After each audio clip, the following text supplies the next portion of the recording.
La chute du rêve américain, l'affaire Andren McDonald. San Antonio, Texas, une ville connue pour sa culture vibrante et sa fierté militaire, était le foyer d'un couple qui incarnait le rêve américain. Le Major Andren McDonald, un officier décoré de l'US Air Force, et sa femme Andreen McDonald, une entrepreneure dynamique, formaient un couple modèle. Ensemble, ils avaient bâti une entreprise prospère qui finançait leur style de vie glamour avec des voitures de luxe, des vacances somptueuses et une maison spacieuse reflétant leur succès. Mais derrière cette façade impeccable, des fissures commençaient à apparaître. À l'hiver 2019, l'impensable s'est produit. Andren McDonald, la étoile montante aimée de sa communauté, a disparu sans laisser de traces. Ses amis et sa famille ont immédiatement tiré la sonnette d'alarme. Parmi eux, Mandy Hall, une amie proche qui avait toujours admiré la détermination et la personnalité vibrante d'Andren. Je me souviens, comme une panique qui s'est installée, se rappelle Mandy, la voix teintée de peur et d'incrédulité qui a envahi ceux qui connaissaient bien Andren. Andren n'est pas le genre de personne à partir quelque part sans que personne ne sache où elle est. La disparition d'Andren a déclenché une recherche urgente, mais au fur et à mesure que les jours se transformaient en semaines, les questions se multipliaient. Où était Andren?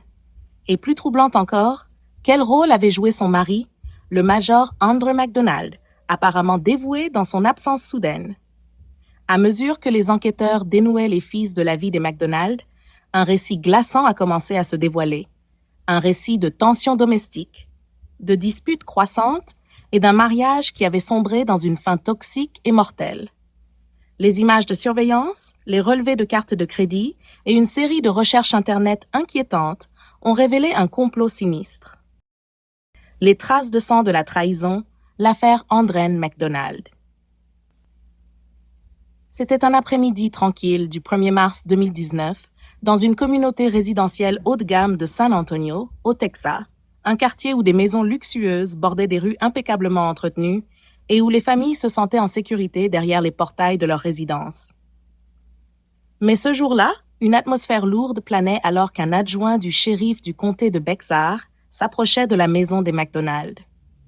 Andren McDonald, une entrepreneure de 29 ans et membre chérie de la communauté, avait été déclarée disparue par sa mère inquiète, Maureen. À l'intérieur de la maison, les signes de l'absence soudaine d'Andren étaient troublants. L'enquêteur Frank Stubbs, appelé sur les lieux, commença à fouiller méticuleusement la maison. Il remarqua quelque chose de dérangeant. Le sac à main d'Andren était toujours là. Ses clés reposaient sur le comptoir de la cuisine et ses voitures étaient garées dans l'allée. C'était comme si Andren s'était volatilisé, abandonnant tous les éléments essentiels de sa vie quotidienne. Pour Stubbs, un enquêteur chevronné, la scène était tout sauf ordinaire. En continuant de scruter la maison, Stubbs fit une découverte qui fit monter son instinct d'enquêteur. « J'ai trouvé du sang sur le mur dans une zone un peu étrange », se souvient-il, la voix tendue par la gravité de sa découverte. Il y avait du sang et des cheveux sur un interrupteur. La scène était saisissante, même pour un enquêteur expérimenté. Les petites éclaboussures de sang révélaient une lutte violente et les implications étaient glaçantes. Ce n'était pas seulement une affaire de disparition, c'était la scène de quelque chose de bien plus sombre. Les traces de sang sur le mur et les cheveux sur l'interrupteur racontaient une histoire qu'Andren ne pouvait plus raconter. Tandis que les équipes médico-légales investissaient la maison des McDonald, chaque découverte brossait un tableau encore plus sombre de ce qui s'était passé entre ces murs. Les enquêteurs tournèrent rapidement leur attention vers le mari d'Andren, Andren McDonald, un major de l'US Air Force, dont le comportement durant l'enquête allait soulever encore plus de soupçons. Tandis qu'Andre gardait son calme, les preuves commençaient à suggérer que son apparence soignée dissimulait une réalité violente. Les signes d'une lutte, les surfaces nettoyées à la hâte et les réponses évasives d'Andre pointaient vers un récit de tensions domestiques qui avait dégénéré en violence. Au fur et à mesure que l'enquête progressait, la communauté observait avec incrédulité. Comment une telle horreur pouvait-elle exister derrière les murs de l'un des leurs? L'ancienne maison idyllique des McDonald était maintenant une scène de crime, et la recherche d'Andrine s'était transformée en une quête de justice. Avec chaque pièce de preuve, la vérité glaçante commençait à émerger. Ce qui était arrivé à Andrine McDonald n'était pas un accident, mais le résultat d'une confrontation mortelle qui entrait à jamais ceux qui l'aimaient. Dans les jours qui suivirent, amis et famille furent confrontés à une réalité dévastatrice. Une jeune mère, une femme d'affaires prospère et une fille chérie avaient été emportées de la manière la plus brutale. Et à mesure que la bataille judiciaire se déroulait, il devenait clair que l'histoire d'Andrine McDonald n'était pas seulement celle d'une personne disparue. C'était un rappel terrifiant de la rapidité avec laquelle une vie apparemment parfaite pouvait se transformer en cauchemar. L'après-midi du 1er mars 2019, une vague de panique a balayé une communauté résidentielle huppée de San Antonio, Texas. Andrine McDonald, une entrepreneure de 29 ans, connue pour son esprit vibrant et ses entreprises prospères, avait été signalée disparue par sa mère désemparée, Maureen Smith. Lorsqu'un adjoint du shérif du comté de Bexar est arrivé au domicile des McDonald, l'image parfaite du quartier a été brisée par un sentiment grandissant d'effroi. En entrant dans la maison élégante, le député a été confronté à une scène troublante. En quelques minutes, il remarqua des taches de sang sur le mur et des mèches de cheveux collées à un interrupteur, un contraste saisissant avec la maison impeccable qu'Andrine avait toujours entretenue. Ces petits détails, horrifiants, laissaient supposer qu'une violente altercation s'était déroulée entre ces murs. Mais les découvertes glaçantes ne s'arrêtaient pas là. En se déplaçant vers l'arrière-cour, le jardin habituellement bien entretenu révéla un autre indice troublant. Un tas de cendres, formé de manière aléatoire et hors de propos au milieu du paysage soigneusement aménagé. Alors que les enquêteurs fouillaient les cendres, Maureen fit une découverte déchirante. « Nous avons trouvé une fermeture éclair d'un chemisier d'Andrine », se souvient Maureen, sa voix brisée sous le poids de cette réalisation. « C'était le chemisier d'Andrine ?» demanda Peter Van Sant, essayant de reconstituer le puzzle macabre, confirma Maureen, luttant contre les larmes. Les restes du chemisier n'étaient pas qu'un simple tissu, mais un rappel douloureux de l'absence soudaine et mystérieuse d'Andrine. Interrogé, le mari d'Andrine, Andre Andy McDonald, un major de l'US Air Force, resta calme et impassible. Il expliqua au député qu'il s'était levé tôt ce matin-là, avait préparé leur jeune fille Alaina pour l'école, puis s'était rendu à son travail à la base aérienne de Lackland, où il servait comme analyste en cyberguerre. C'était une journée de routine, affirma-t-il. Mais pour les enquêteurs, son récit ne tenait pas la route. Le comportement d'And était inquiétamment serein.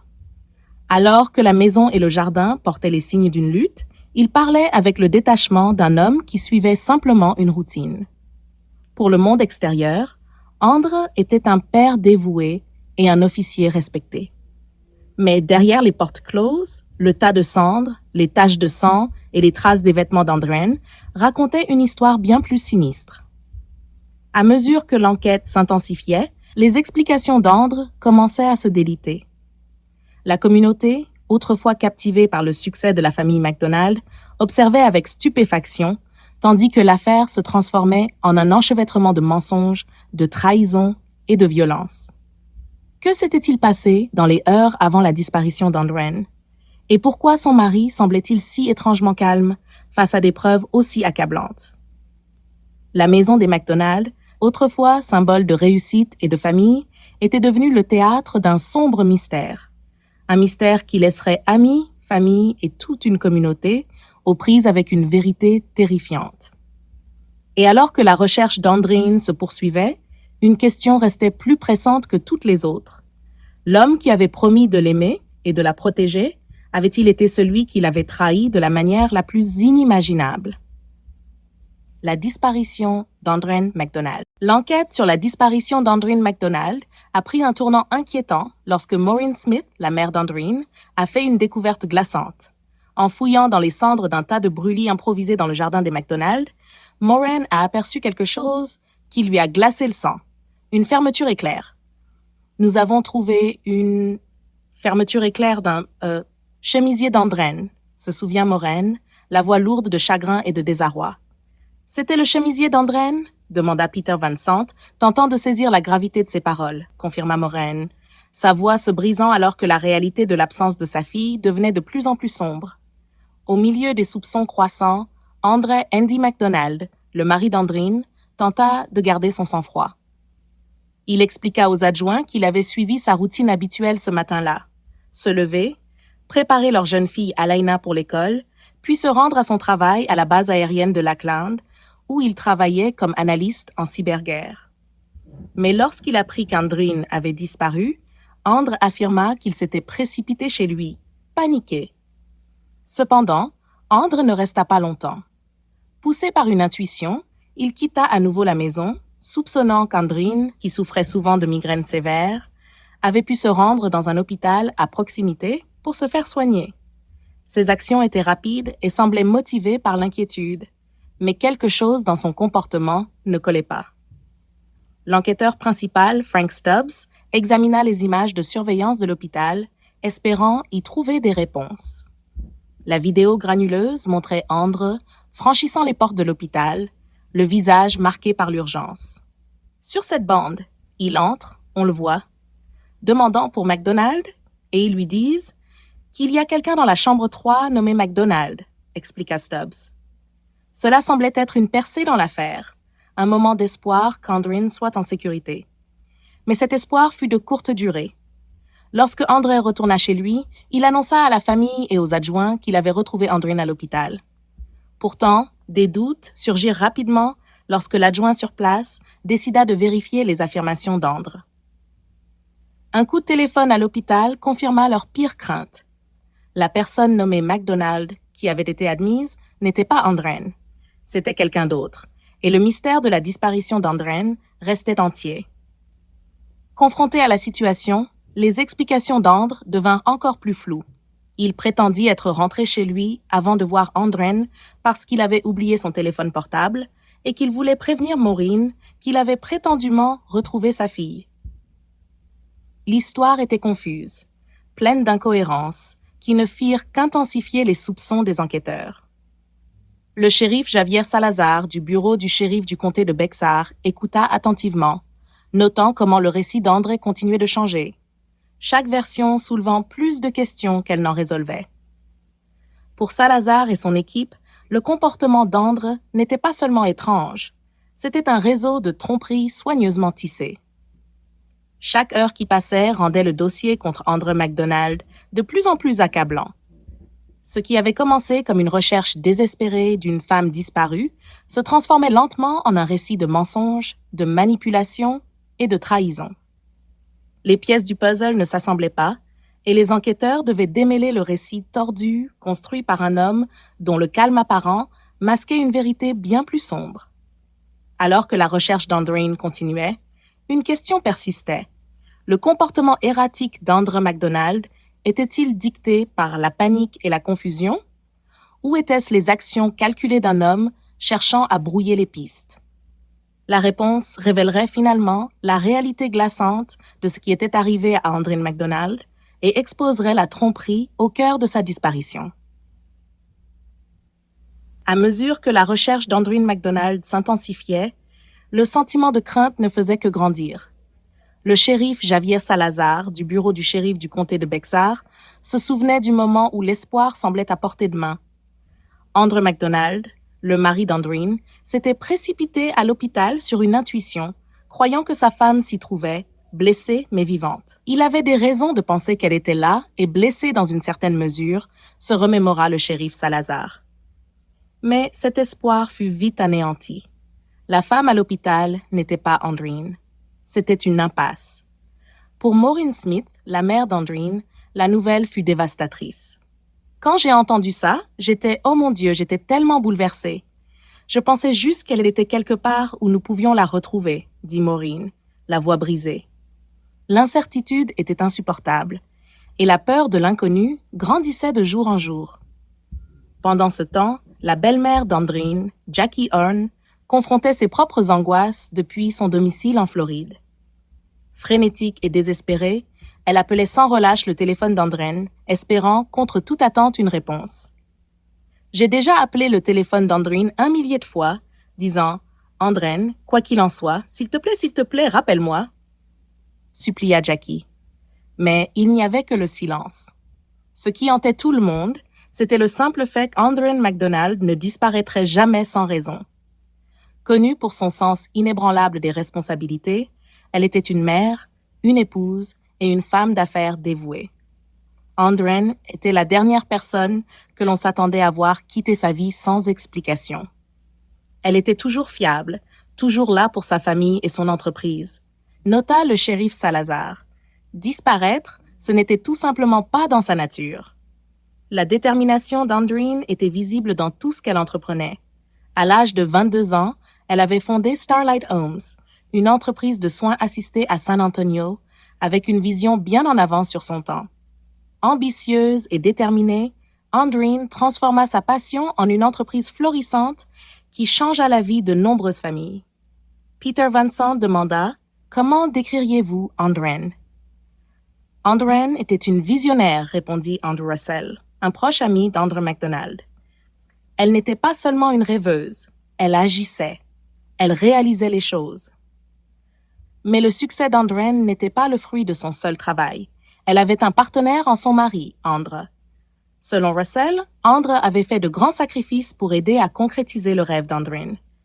Pour lancer l'entreprise, Andre, il a liquidé son 401K et il a vendu la BMW qu'il possédait, expliqua Russell. Le soutien d'Andre était inébranlable et ensemble, ils bâtirent quelque chose d'extraordinaire. Ils allaient si bien, ajouta Jackie Arn, visiblement fière. Ils faisaient tout ce qui rendrait n'importe quelle mère fière. Sous la direction d'Andren, Starlight Homes prospéra. Ce qui avait commencé comme une petite entreprise à domicile se transforma en un empire multimillionnaire en seulement 7 ans. C'était un témoignage du travail acharné, de la vision et de la ténacité d'Andreen. Mais aujourd'hui, cette entreprise florissante restait un rappel douloureux de la femme qui l'avait bâtie et des nombreuses questions sans réponse entourant sa disparition soudaine. La famille MacDonald, autrefois perçue comme l'incarnation du succès et de l'unité, était maintenant plongée dans l'incertitude. Le mystère de ce qui était arrivé à Andreen planait lourdement, laissant chacun à la recherche de réponses qui semblaient hors de portée. Alors que l'enquête se poursuivait, la vérité sur le sort d'Andreen restait insaisissable, jetant une ombre sombre sur l'empire qu'elle avait soigneusement bâti et sur la famille qu'elle chérissait. Alors que les enquêteurs plongeaient plus profondément dans la disparition d'Andreen MacDonald, un portrait troublant d'un mariage en plein naufrage commençait à émerger. Les preuves se trouvaient dans les messages textuels découverts sur le téléphone d'Andrew MacDonald. Des messages révélant une relation marquée par des accusations, de la méfiance et les ombres persistantes de trahison passée. Peter Vincent aborda le sujet frontalement. Accusation d'infidélité dans ces messages? C'est bien cela? C'est exact, confirma l'enquêteur principal, Frank Stubbs. Vincent tendit à Stubbs une copie imprimée des messages. Nous avons une copie imprimée. Pourriez-vous lire ces messages depuis son téléphone? Stubbs prit une profonde inspiration avant de lire à haute voix l'échange tendu entre Andre et Andren. Andren répond « Si tu reparles d'Aubin, je te demanderai le divorce moi-même. » Le nom Aubin était une source constante de conflits dans leur mariage. Aubin Hall, un homme d'affaires vivant à Port Antonio, en Jamaïque, n'était pas seulement un souvenir du passé d'Andreen. Il était son ancien petit ami et, selon l'enquête, potentiellement son amant actuel. Les enquêteurs ont révélé qu'Andreen et Aubin s'est fréquentées lorsqu'elle était adolescente et leur relation s'était ravivée en 2017 lors d'un des voyages philanthropiques d'Andreen en Jamaïque. Les messages montraient qu'Andre, rongé par la jalousie, ne pouvait pas oublier le passé. En réponse à la menace de divorce d'Andreen, Andre riposta « Je m'en fiche si tu divorces. C'est toi qui as fait entrer Aubin dans notre vie. » La tension entre Andre et Andren avait atteint un point de rupture, et les fissures de leur mariage étaient désormais visibles pour tous ceux qui observaient de près. Mais ce qui allait suivre était bien plus alarmant. Le lendemain, à 14 heures, un enquêteur sous couverture observant la maison des MacDonald remarqua quelque chose d'étrange. La porte du garage était endommagée, et Andre reculait sa voiture hors de l'allée. Méfiant quant à ses mouvements, l'enquêteur suivit Andre jusqu'à une armurerie à proximité. Des enquêteurs supplémentaires furent appelés sur les lieux et observèrent Andre entrer dans le magasin, puis en ressortir quelques instants plus tard avec un pistolet de 9 mm et une boîte de munitions. La vue d'Andre, un militaire visiblement sous pression, achetant une arme, provoqua une onde de choc parmi l'équipe d'enquête. Nous partions du principe qu'il achetait une arme probablement pour se faire du mal, expliqua Stubbs en revenant sur ces moments tendus. Alors que Andre retournait à sa voiture, les enquêteurs comprirent qu'ils devaient agir rapidement. Dans une intervention rapide et violente, ils confrontèrent Andre sur le parking, maîtrisant le major de l'Air Force au sol et le plaçant en détention avant qu'un drame ne puisse se produire. Ils le remirent aux autorités militaires, qui ordonnèrent immédiatement une évaluation mentale, reconnaissant l'état d'esprit fragile dans lequel Andre semblait être. Le procès d'Andre MacDonald. La salle d'audience était chargée de tension alors que les délibérations du jury s'éternisaient. Après des jours de témoignages, le poids de la décision pesait lourdement sur les jurés, qui se retrouvaient dans une impasse, incapables de parvenir à un verdict unanime. Le juge Frank Castro, conscient de la situation, invoqua ce qu'on appelle une instruction Allen, une dernière tentative exhortant les jurés à réexaminer attentivement les preuves et à s'efforcer d'atteindre un consensus, leur rappelant leur devoir de rendre justice. L'atmosphère dans la salle était palpable lorsque le jury reprit ses délibérations. Pendant 1 heure supplémentaire, ils examinèrent les preuves, se confrontant aux détails macabres de la mort d'Andrine MacDonald et du rôle d'Andre MacDonald dans cette tragédie. Finalement, le jury fit son retour et le moment de vérité était arrivé. « Monsieur MacDonald, veuillez vous lever avec votre avocat », ordonna le juge Castro d'une voix calme, dissimulant la gravité de ce qui allait suivre. La salle d'audience plongea dans le silence alors que le juge prononçait le verdict. Concernant l'accusation de meurtre, telle qu'elle figure dans l'acte d'accusation, le jury déclare l'accusé non coupable de l'infraction de meurtre. Tel qu'accusé dans l'acte d'accusation, coupable. Coupable de l'infraction d'homicide involontaire. Une vague de stupéfaction traversa la salle d'audience. Andre MacDonald avait été reconnu non coupable de meurtre, mais coupable d'une accusation moindre, l'homicide involontaire. Un verdict qui laissa beaucoup de monde abasourdi et indigné. Parmi les plus dévastés se trouvait Cindy Johnson, la sœur d'Andrine, qui peinait à contenir son incrédulité. « Homicide involontaire », répéta Cindy, la voix brisée par l'émotion. Après qu'il a parlé sans aucun remords, sans amour, rien du tout, et qu'il a utilisé un marteau, déshabillé ses vêtements, jeté de l'essence sur elle, brûlé son corps, et il lui donne l'homicide involontaire. C'est insensé. Je vais lutter avec cette pensée jusqu'à la fin de mes jours. Pour Cindy et les proches d'Andrine, le verdict fut une pilule amère à avaler. Si ce contenu vous a plu, n'oubliez pas de l'aimer, de laisser un commentaire et de vous abonner pour en découvrir davantage.